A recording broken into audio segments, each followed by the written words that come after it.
Good morning, my name is Jamie Griffith, and I'm a senior at Montgomery Blair High School, and I'm also here to voice my support for the name change of the new elementary school to honor activist and hero Bayard Rustin. It's impossible in the 3 minutes of testimony, even given the material that we've seen before, to go over all of his accomplishments or even enumerate the causes that he supported. But he organized the March on Washington for Jobs and Freedom and initiated the 1947 Freedom Rides. He also worked to integrate American unions and protect the interests of working-class Black Americans while fostering allegiances between the civil rights and labor movements. Finally, he was an openly gay man in the face of FBI scrutiny and even an arrest in his youth, who spent the final decade of his life working towards gay liberation.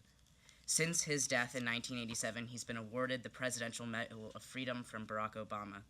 Rustin's legacy is one which should be honored, and it would also be MCPS's first school name homage to an openly LGBTQ activist.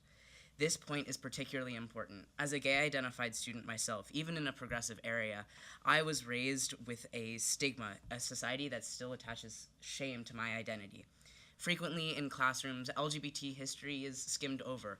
I remember a friend telling me about learning about James Baldwin's books while never mentioning his identity as a gay man, a factor which heavily influenced his literature. This silence around gay leaders just allows for cultural stigma to grow.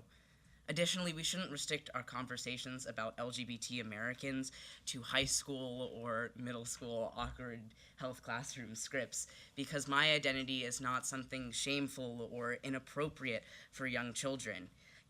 I want you to think about the empowerment that you give a second grader who's no longer afraid to ask their parents to refer to them using new pronouns, or a middle schooler who no longer feels like they have to delete their search history after looking up facts about a community that they think they might belong to.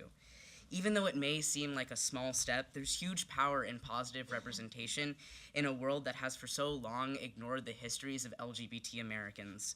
So a Bayard Rustin Elementary School is not only a well-deserved homage to a civil rights leader and hero, but a way to break stigma and give hope to future students who no longer have to feel trapped in the closet. Thank you.